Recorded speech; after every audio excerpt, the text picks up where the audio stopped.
Hello, hello. Hello, hello. Hello. Hmm. Apologies for being exactly 15 seconds late. I didn't know where I was clicking. um, Thank you for listening. Tonight is the fifth night of the readings. I have, I think, finally some kind of little system, and it includes me sitting down, which is quite glorious. Hmm. It has been a relatively lovely day in Hanoi after many a storm yesterday evening. Hmm. I hope that you also had a wonderful day. This evening's readings are dedicated to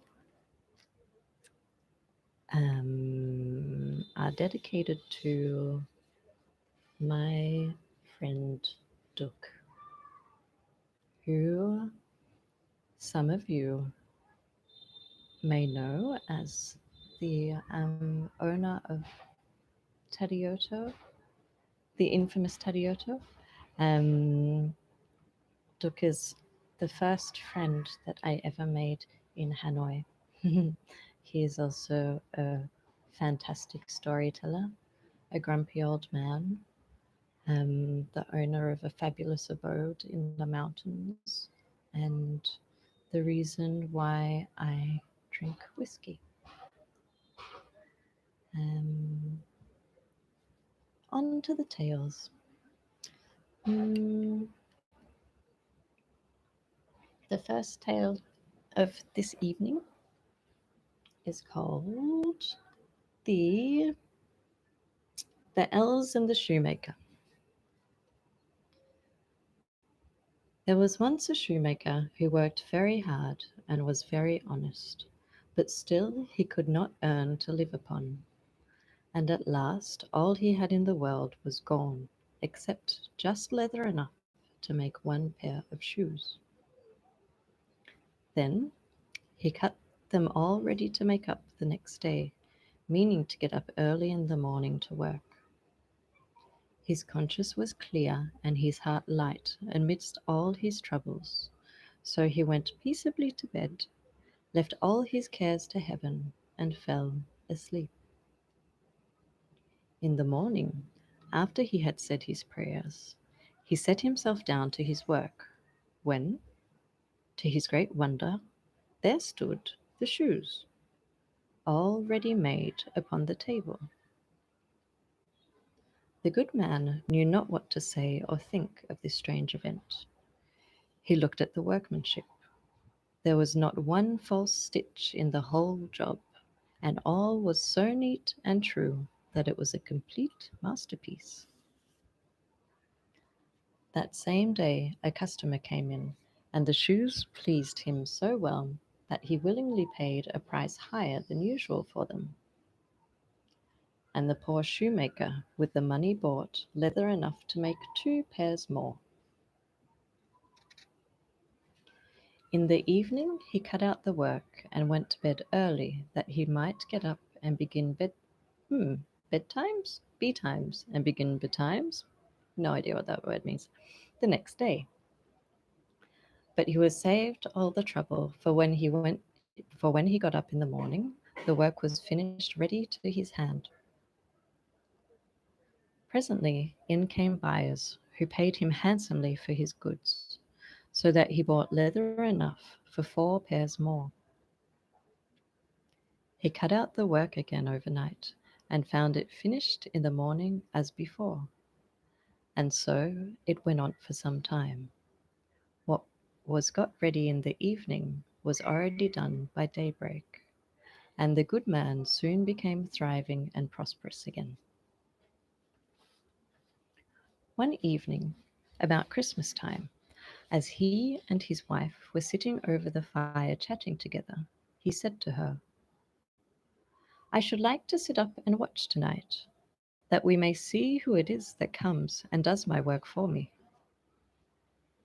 The wife liked the thought, so they left a light burning and hid themselves in the corner of the room behind a curtain that was hung up there, and watched what should happen. As soon as it was midnight, there came two little naked dwarfs, and they sat themselves upon the shoemaker's bench, took up all the work that was cut out, and began to ply with their little fingers, stitching and rapping and tapping away at such a rate that the shoemaker was all amazement, and could not take his eyes off for a moment. And on they went till the job was quite finished, and the shoes stood ready for use upon the table. This was long before daybreak, and then they bustled away as quick as lightning. The next day the wife said to the shoemaker, "These little wights have made us rich, and we ought to be thankful to them, and do them a good service in return. I am quite vexed to see them run about as they do. They have nothing upon their backs but shoes. I'll tell you what, I will make each of them a shirt and a coat and waistcoat and a pair of pantaloons into the bargain. Do they make do you make each of them a little pair of shoes?" The thought pleased the shoemaker very much, and one evening, when all the things were ready, they laid them on the table instead of the work they had used to cut out, and then went and hid themselves to watch what the little elves would do. About midnight they came in, and were going to sit down to their work as usual. But when they saw the clothes lying for them, they laughed and were greatly delighted. Then they dressed themselves in the twinkle of an eye, and danced and capered and sprang about as merry as could be, till at last they danced out the door over the green, and the shoemaker saw them no more. But everything went well with him from that time forward as long as he lived. The end.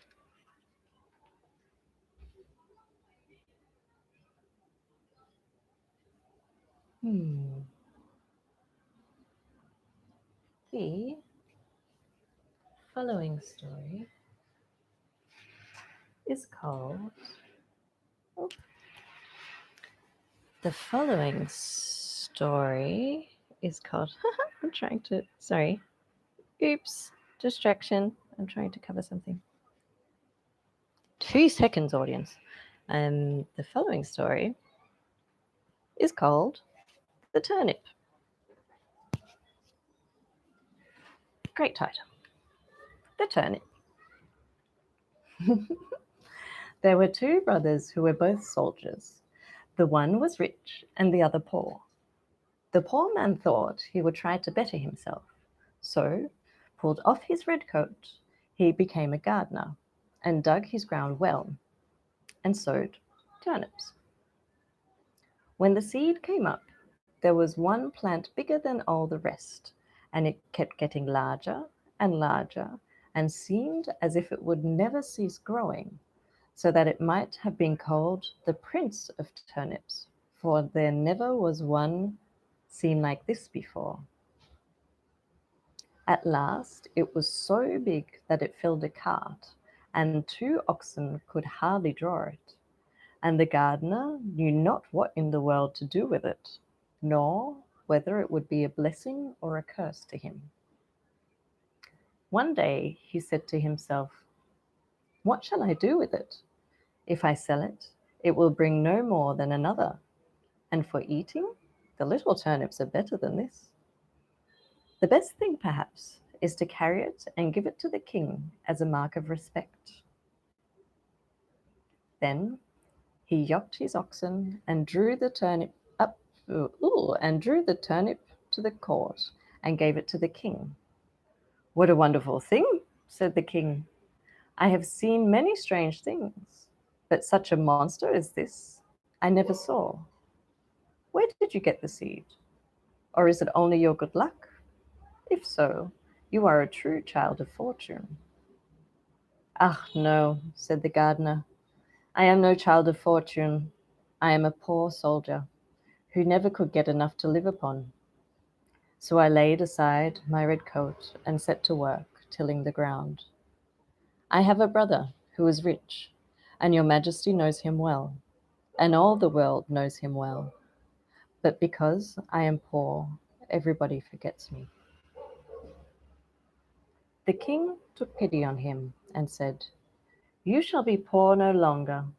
I will give you so much that you shall be even richer than your brother." Then he gave him gold and lands and flocks, and made him so rich that his brother's fortune could not at all be compared with his. When the brother heard of all this, and how a turnip had made the gardener so rich, he envied him sorely, and bethought himself how he could contrive to get the same good fortune for himself. However, he determined to manage more cleverly than his brother, and got together a rich present of gold and fine horses for the king.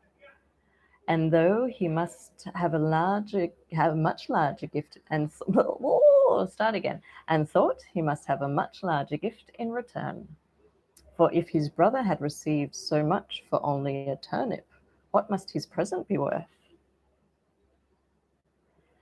The king took the gift very graciously, and said he knew not what to give him in return more valuable and wonderful than the great turnip.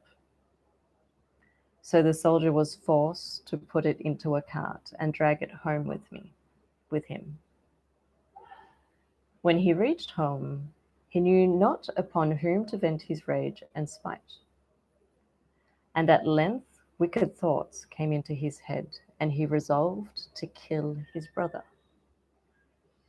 So he hired some villains to murder him, and having shown them where to lie in ambush, he went to his brother and said, "Dear brother, I have found a hidden treasure.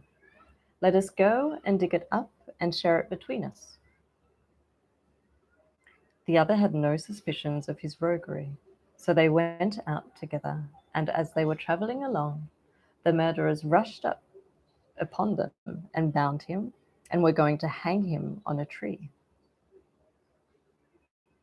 But whilst they were getting all ready, they heard the trampling of a horse at a distance, which so frightened them that they pushed their prisoner, neck and shoulders together into a sack, and swung him up by a cord to the tree, where they left him dangling and ran away.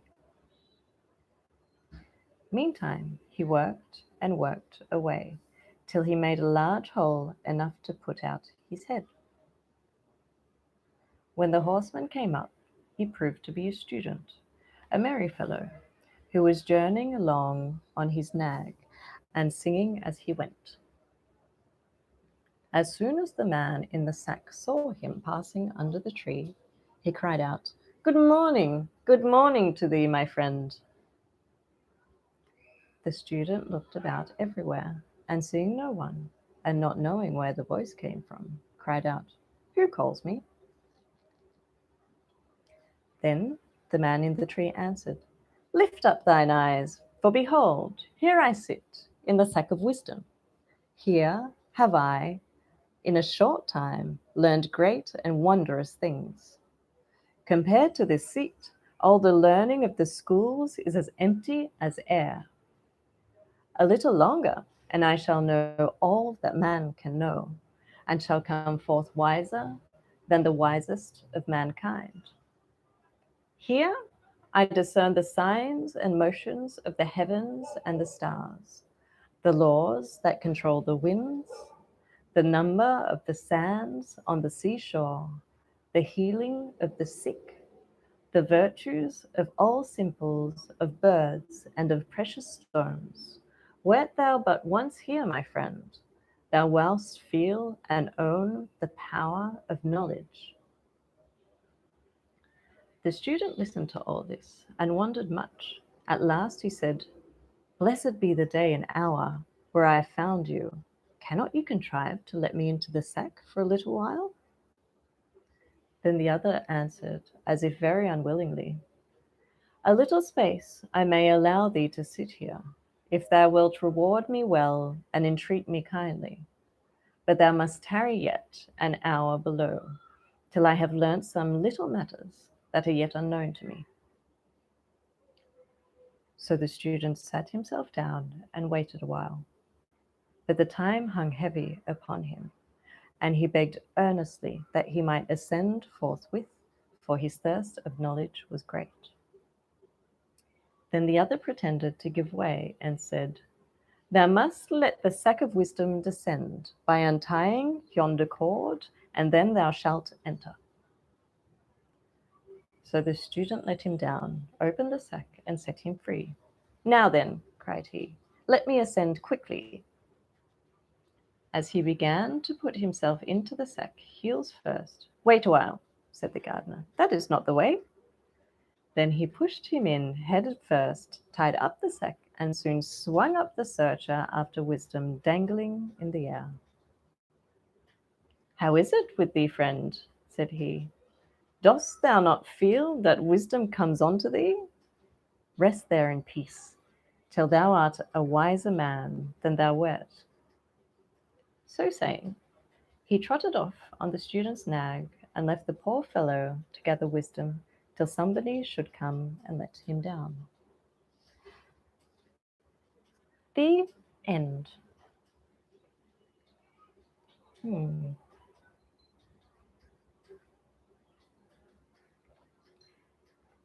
This third tale of the evening is called Old Sultan. A shepherd had a faithful dog called Sultan, who was grown very old and had lost all his teeth.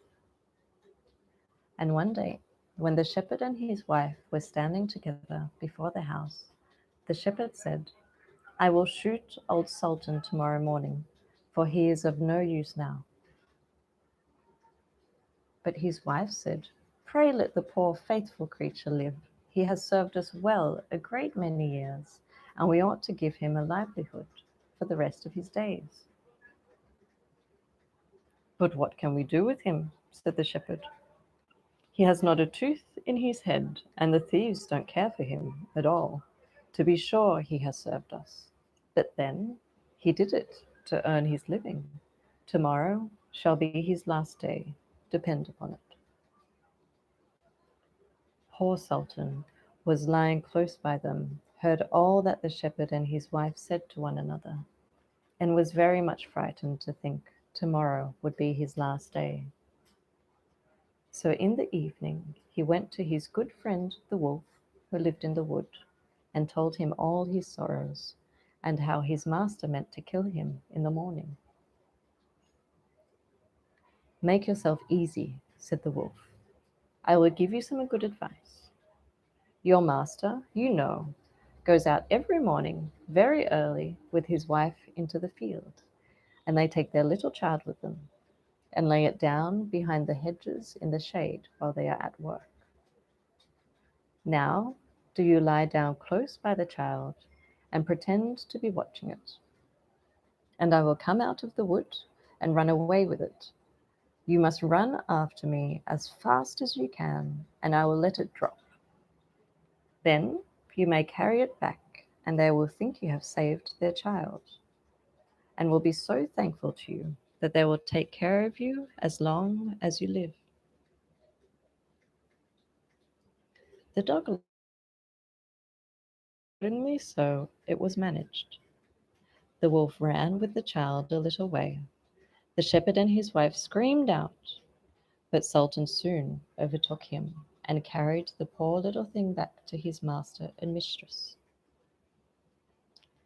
Then the shepherd patted him on the head and said, Old Sultan has saved our child from the wolf, and therefore he shall live and be well taken care of and have plenty to eat. Wife, go home and give him a good dinner, and let him have my old cushion to sleep on as long as he lives. So from this time forward, Sultan had all that he could wish for. Soon afterwards, the wolf came and wished him joy and said, "Now, my good fellow, you must tell no tales, but turn your head the other way when I want to taste one of the old shepherd's fine, fat sheep." "No," said Sultan, "I will be true to my master." However, the wolf thought that it was a joke, and came one night to get a dainty morsel. But Sultan had told his master what the wolf meant to do, so he laid wait for him behind the barn door, and when the wolf was busy looking out for a good fat sheep, he had a stout cudgel laid about his back that combed his locks for him finely. Then the wolf was very angry, and called Sultan an old rogue, and swore he would have his revenge. So the next morning sent the boar. So the next morning the wolf sent the boar to challenge Sultan to come into the wood to fight the matter out. Now Sultan had nobody he could ask to be his second but the shepherd's old three-legged cat. So he took her with him, and as the poor thing limped along with some trouble, she stuck up her tail straight in the air. The wolf and the wild boar were first on the ground, and when they spied their enemies coming, and saw the cat's long tail standing straight in the air, they thought she was carrying a sword for Sultan to fight with. And every time she limped, they thought she was picking up a stone to throw at them. So they said they should not like this way of fighting, and the boar lay down behind a bush, and the wolf jumped up into a tree. Sultan and the cat soon came up and looked about, and wondered that no one was there. The boar, however, had not quite hidden himself, for his ears stuck out of the bush. And when he shook one of them, a little, the cat, seeing something move and thinking it was a mouse, sprang upon it and bit and scratched it, so that the boar jumped up and grunted and ran away, roaring out, "Look up in the tree, there sits the one who is to blame." So they looked up and spied the wolf sitting amongst the branches, and they called him a cowardly rascal, and would not suffer him to come down till he was heartily ashamed of himself, and had promised to be a good friend with the old Sultan. The end. Hmm. Hmm. The fourth tale of the fourth tale of this fine evening is called The Lady and the Lion. I don't think I know this story. The Lady and the Lion. A merchant who had 3 daughters was once setting out upon a journey. But before he went, he asked each daughter what gift he should bring back for her. The eldest wished for pearls, the second for jewels, but the third said, "Dear father, bring me a rose." Now it was no easy task to find a rose, for it was the middle of winter. Yet as she was the fairest daughter, and was very fond of flowers, her father said he would try what he could do. So he kissed all 3 and bid them goodbye. And when the time came for his return, he had bought pearls and jewels for the 2 eldest, but he had sought everywhere in vain for the rose. And when he went into any garden and inquired for such a thing, the people laughed at him and asked him whether he thought roses grew in snow. This grieved him very much, for his third daughter was his dearest child, and as he was journeying home, thinking what he should bring her, he came to a fine castle. Around that castle was a garden, in half of which it appeared to be summertime, and in the other half winter. On one side the finest flowers were in full bloom, and the other everything looked desolate and buried in snow. "A lucky hit," said he, as he called to his servant and told him to go to a beautiful bed of roses that was there and bring him away one of the flowers. This done, they were riding away well pleased when a fierce lion sprang up and roared out, "Whoever dares to steal my roses shall be eaten up alive." Then the man said, "I knew not that the garden belonged to you. Can nothing save my life?" "No," said the lion, "nothing unless you promise to give me whatever means you first on your return home." Ooh, that's not what I meant. "Nothing unless you promise to give me whatever meets you first on your return home. If you agree to this, I will give you your life, and the rose too, for your daughter." But the man was unwilling to do so and said, "It may be my youngest daughter, who loves me the most and always runs to meet me when I go home." Then the servant was greatly frightened and said, "It may perhaps only be a cat or a dog." And at last the man yielded with a heavy heart, took the rose, and promised the lion whatever shall meet him first on his return. As he came near home, it was his youngest and dearest daughter. She came running and kissed him and welcomed him home.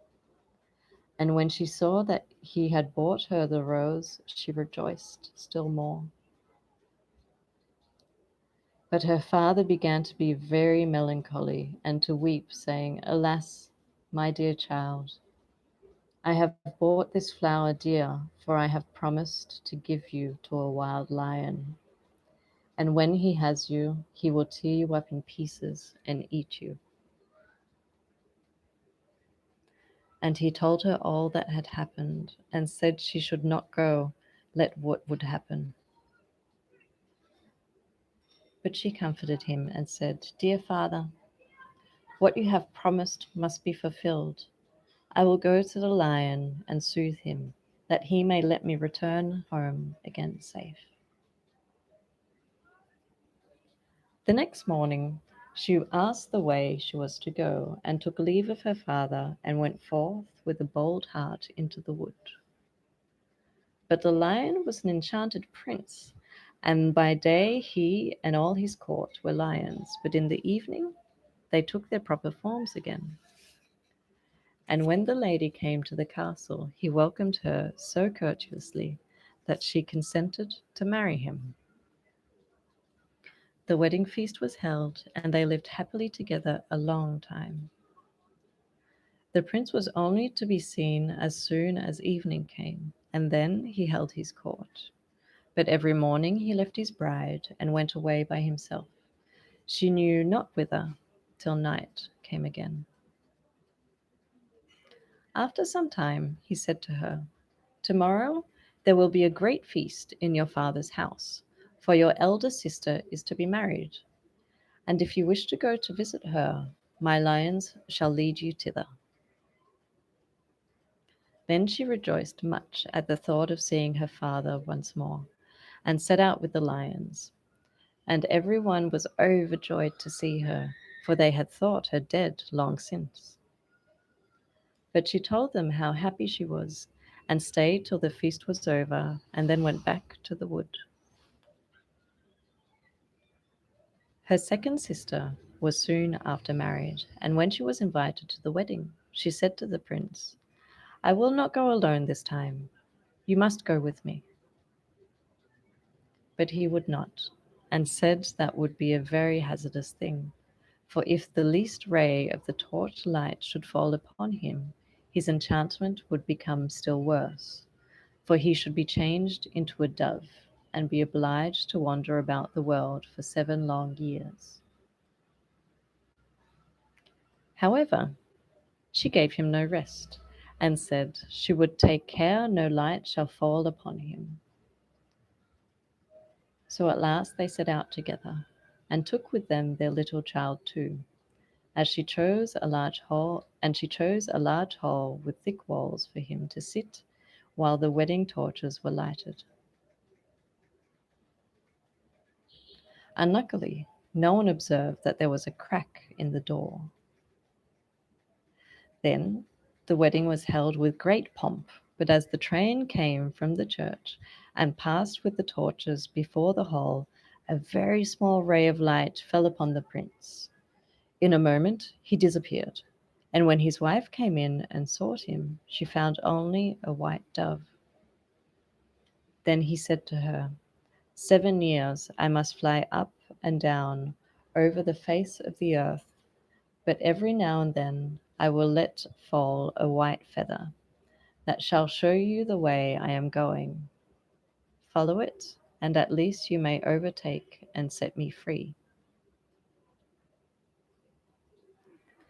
He flew out of this said he flew out at the door, and she followed, and every now and then a white feather fell and showed her the way she was to journey.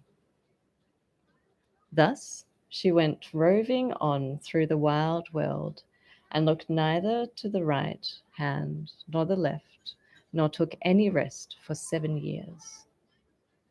Then she began to rejoice, and thought to herself that the time was fast coming when all her troubles would cease. Yet repose was far off, for one day, as she was travelling on, she missed the white feather, and when she lifted up her eyes, she could not see the dove. Now, no human aid can be of use to me. So she went to the sun and said, Thou shinest everywhere, on the mountain's top and the valley's depth. Hast thou anywhere seen a white dove?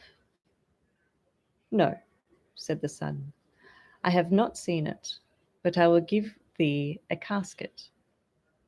Open it when thy hour of need comes. So she thanked the sun and went on her way till eventide. And when the moon arose, she cried out unto it and said, Thou shinest through all the night over field and grove. Hast thou nowhere seen a white dove? No, said the moon, I cannot help thee, but I will give thee an egg. Break it when the need comes. Then she thanked the moon and went on till night wind blew. And she raised upon her voice to it and said, Thou blowest through every tree and under every leaf. Hast thou not seen the white dove? No, said the night wind, but I will ask 3 other winds. Perhaps they have seen it. Then the east wind and the west wind came and said they too had not seen it. But the south wind said, I have seen the white dove. He has fled to the Red Sea and is changed once more into a lion, for the 7 years are passed away. And there he is fighting with the dragon, and the dragon is an enchanted princess who seeks to separate him from you. Then the night wind said, I will give thee counsel. Go to the Red Sea. On the right shore stand many rods. Number them. And when thou comest to the 11th, break it off and smite the dragon with it. So the lion will have the victory, and both of them will appear to you in their human forms. Then instantly set out with thy beloved prince, and journey home over sea and land. So our poor wanderer went forth, and found all as the night wind had said.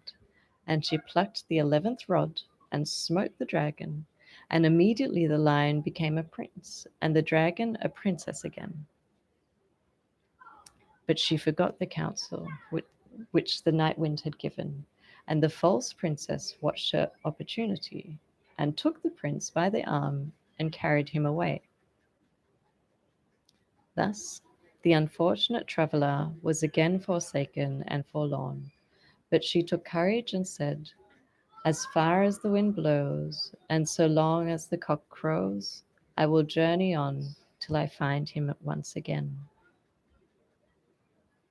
She went on for a long, long way, till at length she came to the castle whither the princess had carried the prince, and there was a feast prepared, and she heard that the wedding was about to be held. "Heaven aid me now," said she, and she took the casket that the sun had given her, and found that within it lay a dress as dazzling as the sun itself. So she put it on and went into the palace, and all the people gazed upon her, and the dress pleased the bride so much that she asked whether it was to be sold. "Not for gold and silver," answered she, "but for flesh and blood." The princess asked what she meant, and she said, "Let me speak with the bridegroom this night in his chamber, and I will give thee the dress." At last the princess agreed, but she told the chamberlain to give the prince a sleeping draught, that he might not hear or see her. When evening came and the prince had fallen asleep, she was led into his chamber, and she sat herself down at his feet and said, "I have followed thee 7 years. I have been to the sun, the moon, and the night wind to seek thee, and at last I have helped thee to overcome the dragon. Wilt thou then forget me quite?" But the prince slept so soundly that her voice only passed over him, and seemed like the murmuring of the wind among the fir trees. Then she was led away, and forced to give up the golden dress. And when she saw that there was no help for her, she went out into a meadow, and sat herself down and wept. But as she sat, she bethought herself of the egg that the moon had given her, and when she broke it, there ran out a hen and 12 chickens of pure gold, that played about, and then nested under the old one's wings, so as to form the most beautiful sight in the world.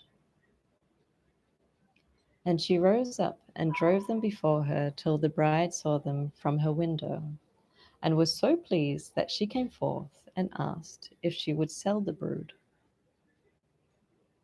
"Not for gold or silver, but flesh and blood. Let me again this evening speak with the bridegroom in his chamber." Then the princess thought to betray her as before, and agreed to what she said. But when the prince went to his chamber, he asked the chamberlain why the wind was murmuring so in the night. And the chamberlain told him all, how he had given him a sleeping draught, and a poor maiden had come and spoken to him in his chamber, and was to come again that night. Then the prince took care to throw away the sleeping draught, and when she came and began to tell him what woes had befallen her, and how faithful and true to him she had been, he knew his beloved wife's voice, and sprung up and said, "You have awakened me from a dream, for the strange princess had thrown a spell around me, so that I had altogether forgotten you. But heaven hath sent you to me in a lucky hour." And they stole away out of the palace by night secretly, for they feared the princess, and journeyed home. And there they found their child, now grown comely and fair, and lived happily together to the end of their days. The end.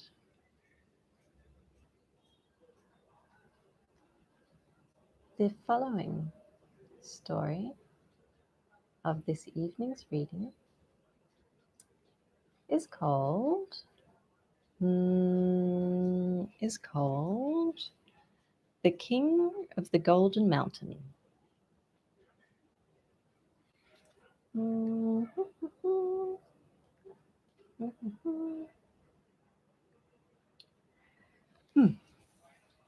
I don't know this one at all. The King of the Golden Mountain. A certain merchant had 2 children, a son and daughter, both very young and scarcely able to run alone. He had two richly laden ships, then making a voyage upon the seas in which he had embarked all his property in the hope of making great gains, when the news came that they were lost. Thus, from being a rich man, he became very poor, so that nothing was left him but one small plot of land, and to relieve his mind a little of his trouble, he often went out to walk there. One day, as he was roving along, a little rough-looking dwarf stood before him and asked him why he was so sorrowful, and what it was that he took so deeply to heart. But the merchant replied, "If you could do me any good, I would tell you." "Who knows but I may?" said the little man. "Tell me what is the matter, and perhaps I can be of some service." But the merchant told him how all his wealth was gone to the bottom of the sea, and how he had nothing left except for a little plot of land. "Oh, trouble not yourself about that," said the dwarf. "Only promise to bring me here 12 years hence, whatever meets you first." Oh, hang on, let me start again. "Oh, trouble not yourself about that," said the dwarf. "Only promise to bring me here 12 years hence, whatever meets you first on your return home, and I will give you as much gold as you please." The merchant thought this was no great request, that it would most likely be his dog or something of that sort, but forgot his little child. So he agreed to the bargain and signed and sealed the engagement to do whatever was required. As he drew near home, his little boy was so pleased to see him that he crept behind him and laid hold fast of his legs. Then the father startled with fear, and saw what it was that had bound himself to do. But as no gold was come, he counselled himself by thinking that it was only a joke what the dwarf was playing on him. About a month afterwards, he went upstairs into an old lumber room to look for some old iron, that he might sell it to raise a little money. And there he saw a large pile of gold lying on the floor. At the sight of this, he was greatly delighted, went into trade again, and became a greater merchant than before. Meantime, his son grew up, and at the end of the 12th year drew near. The merchant became very anxious and thoughtful, so that care and sorrow were written upon his face. The son one day asked what was the matter, but his father refused to tell him for some time. At last, however, he said that he, without knowing it, sold him to a little ugly-looking dwarf for a great quantity of gold, and that was 12 years coming round that he must perform his agreement. Then the son said, "Father, give yourself very little trouble about that. Depend upon it, I shall be too much for that little man." When the time came, they went out together to the appointed place, and the son drew a circle in the ground and set himself and his father in the middle. The little dwarf soon came and said to the merchant, "Have you brought me what was promised?" The old man was silent, but his son answered, "What do you want here?" The dwarf said, "I came to talk with your father, not with you." "You have deceived and betrayed my father," said the son. "Give him up his bond." "No," replied the other, "I will not yield upon my right." Upon this a long dispute arose, and at last it was agreed that the son should be put into an open boat that lay on the side of a piece of water hard by, and that the father should push him off with his own hand so that he should be turned adrift. Then he took leave of his father and set himself in the boat. And as it was pushed off, it heaved and fell on one side into the water, So the merchant thought that his son was lost and went home very sorrowful. But the boat went safely on and did not sink, and the young man sat securely within, till at length it ran ashore upon an unknown land. As he jumped upon the shore, he saw before him a beautiful castle, but empty and desolate within, for it was enchanted. At last, however, he found a white snake in one of the chambers. Now the white snake was an enchanted princess, and she rejoiced greatly to see him, and said, "Art thou at last come to be my deliverer?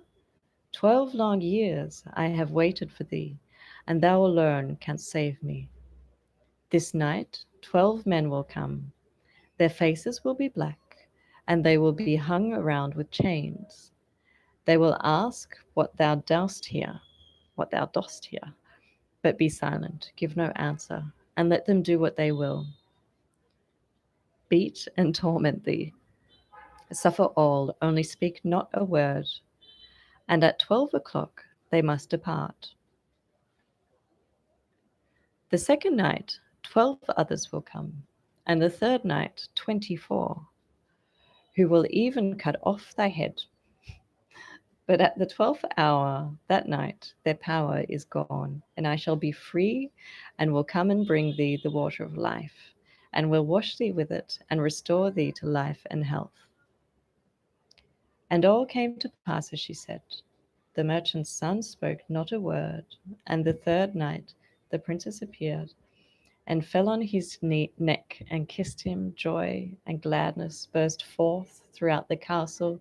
The wedding was celebrated, and he was king of the Golden Mountain. They lived together very happily, and the queen had a son.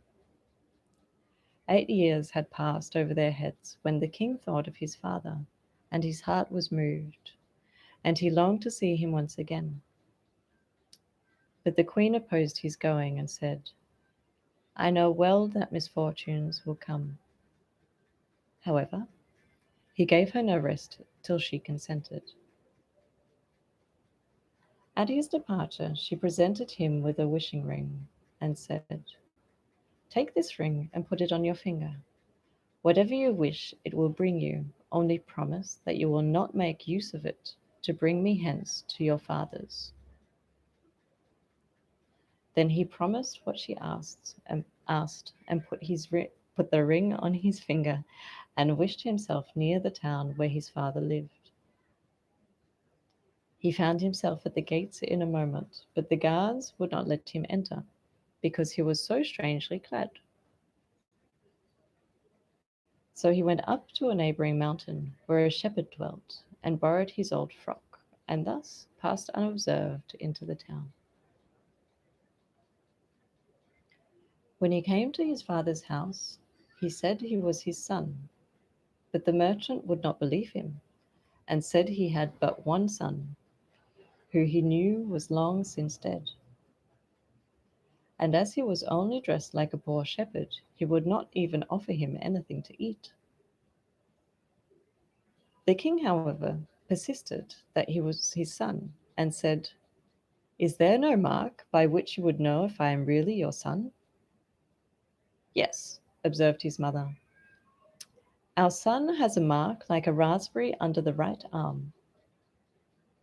Then he showed them the mark, and they were satisfied that what he said was true. He next told them how he was king of the Golden Mountain, and was married to a princess, and had a son 7 years old. But the merchant said, "That can never be true. He must be a fine king truly, who travels about in a shepherd's frock." At this, the son was very angry, and, forgetting his promise, turned his ring and wished for his queen and son. In an instant they stood before him, but the queen wept and said he had broken his word, and misfortune would follow. He did all that he could to soothe her, and at last she appeared to be appeased. But she was not so in reality, and only meditated how she should take her revenge. One day, he took her to walk with him out of the town and showed her the spot where the boat was turned adrift upon the wide waters. Then he sat himself down and said, I am very much tired. Sit by me. I will rest my head in your lap and sleep a while. As soon as he had fallen asleep, however, she drew the ring from his finger and crept softly away, and wishing herself and her son at home in their kingdom. When the king awoke, he found himself alone and saw that the ring was gone from his finger. I can never return to my father's house, said he. They would think I'm a sorcerer. I will journey forth into the world till I come again to my kingdom. So saying, he set out and travelled till he came to a mountain where three giants were sharing their inheritance. And as they saw him pass, they cried out and said, Little men have sharp wits. He shall divide the inheritance between us. Now it consisted of a sword that cut off an enemy's head whenever the wearer gave the words, Heads off. A cloak that made the owner invisible or gave him any form he pleased, and a pair of boots that transported the person who put them on wherever he wished. The king said they must first let him try these wondrous things, that he might know how to set a value upon them. Then they gave him the cloak, and he wished himself a fly, and in a moment he was a fly. The cloak is very well, said he. Now give me the sword. No, said they, not unless you promise not to say heads off. For if you do, we are all dead men. So they gave it to him on condition that he tried his virtue only on a tree. He then asked for the boots also, and the moment he had all three in his possession, he wished himself at the Golden Mountain, and there he was in an instant. So the giants were left behind with no inheritance to divide or quarrel about. As he came near to the castle, he heard the sound of merry music, and the people around him told him that the queen was to celebrate her marriage with another prince. Then he threw the cloak around him and passed through the castle and placed himself by the side of his queen, where no one saw him. But when anything to eat was put upon her plate, he took it away and ate it himself. And when a glass of wine was handed to her, he took it and drank it. And thus, though they kept on serving her with meat and drink, her plate continued to always be empty. Upon this, fear and remorse came over her, and she went into her chamber and wept. And he followed her there. Alas, said she to herself, did not my deliverer come? Why then doth enchantment still surround me? Ooh. Why then doth enchantment still surround me? Thou traitress, said he, thy deliverer indeed came, and now is near thee.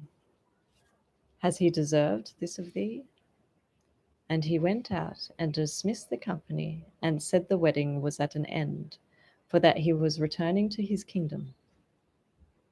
But the princes and nobles and councillors mocked at him. However, he would enter into no parley with them, but only demanded whether they would depart in peace or not. Then they turned and tried to seize him, but he drew a sword, and in a word the traitors' heads fell before him, and he was once more king of the Golden Mountain. The end.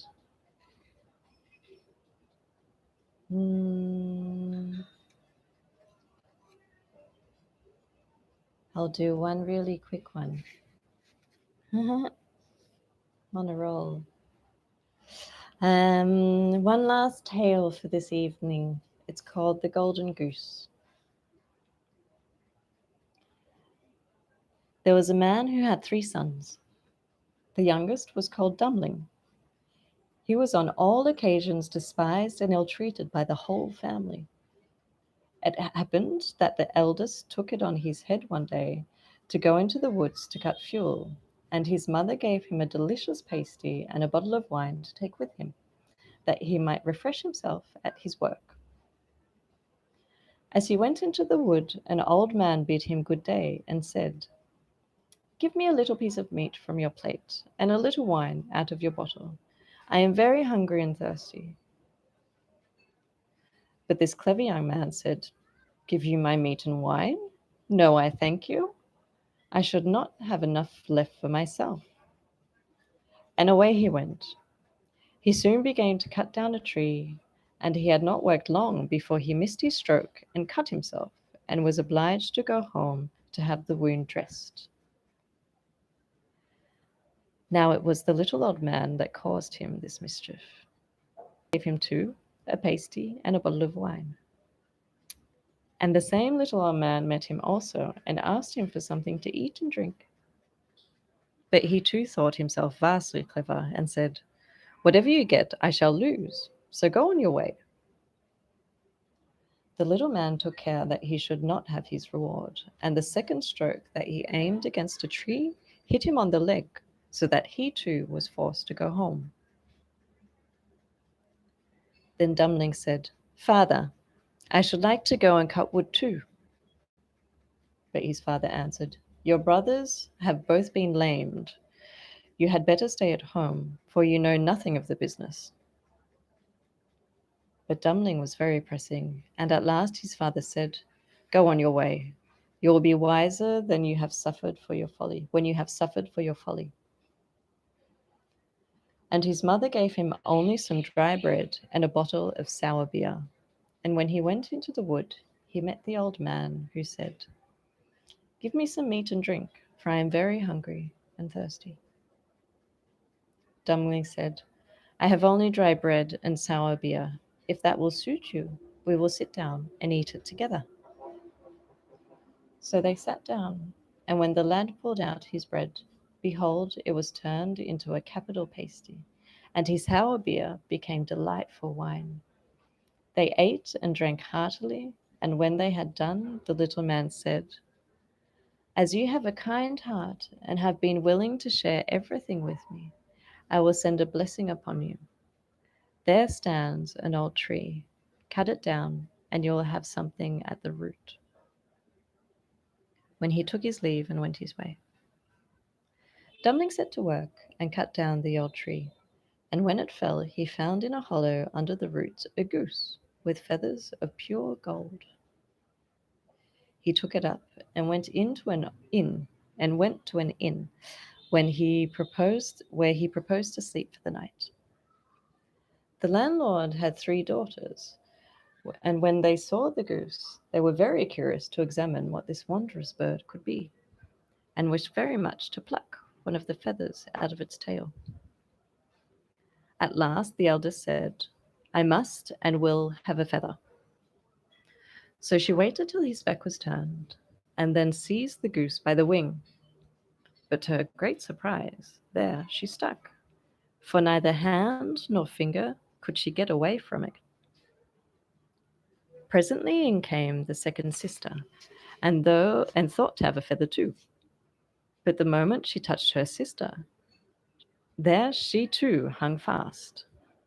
At last came the third, and wanted a feather. But the other 2 cried out, "Keep away, for heaven's sake, keep away!" However, she did not understand what they meant. "If they are there," thought she, "I may as well be there too."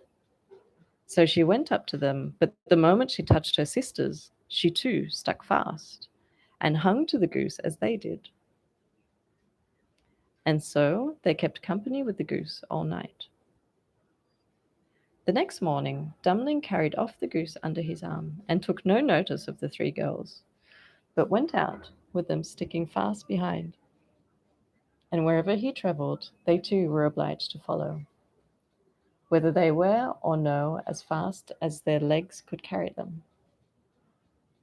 In the middle of a field, the parson met them, and when he saw the train, he said, "Are you not ashamed of yourselves, you bold girls, to run after this young man in that way over the fields? Is that proper behaviour?" Then he took the youngest by the hand to lead her away, but the moment he touched her, he too hung fast and followed the train. Presently, up came the clerk, and when he saw his master, the parson, running after the three girls, he wondered greatly and said, "Hollo, hollo, your reverence, whither so fast? There is a christening today?" Then he ran up and took him by the gown, and in a moment he was fast too. As the five were thus trudging along, one behind another, they met two labourers with their mattocks coming from work. And the parson cried out to them to set them free, but scarcely had they touched him that they too fell into the ranks, and so made seven, all running after Dummling and his goose. At last they arrived at a city, where reigned a king who had only one daughter. The princess was of so thoughtful and serious a the princess was of so thoughtful and serious a turn of mind that no one could make her laugh. And the king had proclaimed to all of the world that whoever could make her laugh should have her for his wife.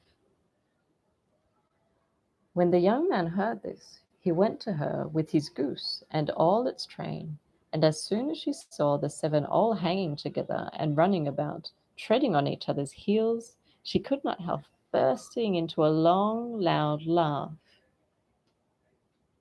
When Dummling claimed her for his wife, the wedding was celebrated, and he was the heir of the kingdom and lived long and happily with his wife. The end. Thank you for listening. Have a great evening, and I'll see you tomorrow.